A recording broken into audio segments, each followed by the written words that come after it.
Միջազգային top 10 թեմաների ամփոփումը Եվրամեդիա 24 հեռուստաընկերության եթերում։ Բլումբերգը հաղորդում է, որ Քրիստին Լագարդը կարող է մինչև 2027 թվականի ավարտը լքել Եվրոպական կենտրոնական բանկի նախագահի պաշտոնը։ Քննարկումները ակտիվացել են կապված Ֆրանսիայի նախագահ Էմանուել Մակրոնի հնարավոր ազդեցության հետ հաջորդ նշանակման հարցում։ Այս զարգացումը տեղի է ունենում եվրագոտում բարձր գնաճի և տնտեսական անկայունության պայմաններում, ստեղծելով քաղաքական և ֆինանսական անորոշություն։ Ժնևում ավարտվել է Ռուսաստանի, Ուկրաինայի և ԱՄՆ-ի մասնակցությամբ խաղաղ բանակցությունների հերթական փուլը։ Ուկրաինայի առաջնորդ Վոլոդիմիր Զելենսկին հայտարարել է, որ Մոսկվան ձգձգում է գործընթացը։ Ռուսական պատվիրակությունը գլխավորել է Վլադիմիր Մեդինսկին, ով բանակցությունները բնութագրել է դժվար, բայց կառուցողական։ Քննարկումները կենտրոնացած են Դոնբասի կարգավիճակի և Զապորոժիայի ԱԵԿ-ի անվտանգության շուրջ։ ԱՄՆ-ն կրկին սպառնացել է լքել միջազգային էներգետիկ գործակալությունը, մեղադրելով կառույցին չափազանց կլիմայական օրակարգ առաջ տանելու մեջ։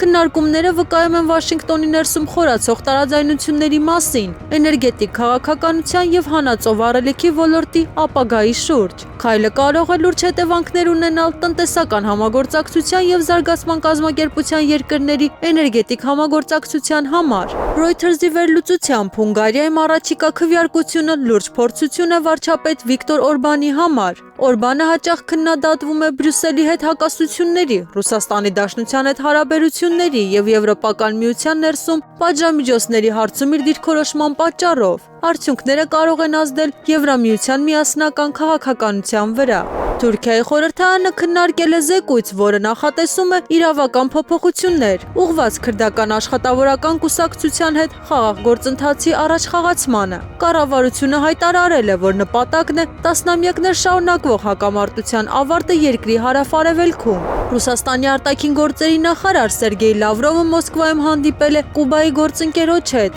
ընդգծելով երկկողմ հարաբերությունների ամրապնդումը և ԱՄՆ պատժամիջոցների դեմ համատեղ դիրքորոշումը։ Այս զարգացումը դիտվում է որպես Ռուսաստանի Դաշնության գլոբալ դիվանագիտական ակտիվացման մաս Արևմուտքի հետ լարվածության պայմաններում։ Կոպենհագենում սկանդինավյան երկրները քննարկել են Գրենլանդիայի հետ տնտեսական և անվտանգության համագործակցության խորացումը։ Քննարկումները կապված են Արկտիկայի ռազմավարական նշանակության աճի հետ, ԱՄՆ-ի, Չինաստանի և Ռուսաստանի հետաքրքրությունների ֆոնին։ Վերլուծաբանների կարծիքով այս քայլը կարող է էականորեն փոխել ուժերի բալանսը տարածաշրջանում և վերածել Արկտիկան 21-րդ դարի գլխավոր աշխարհաքաղաքական մրցակցության կենտրոններից մեկի։ ԱՄՆ վարչակազմը հայտարարել է չինական տեխնոլոգիական ընկերությունների նկատմամբ արտահանման սահմանափակումների ընդլայնման մասին։ Միջոցառումները վերաբերում են առաջատար միկրոչիպերի և դրանց արտադրության սարքավորումների մատակարարումներին, նպատակ ունենալով սահմանափակել Չինաստանի ռազմական և արհեստական բանականության կարողությունները։ Վաշինգտոնը պնդում է, որ քայլը ուղղված է ազգային անվտանգությանը, մինչդեռ Պեկինը այն բնորոշել է որպես տնտեսական ճնշում։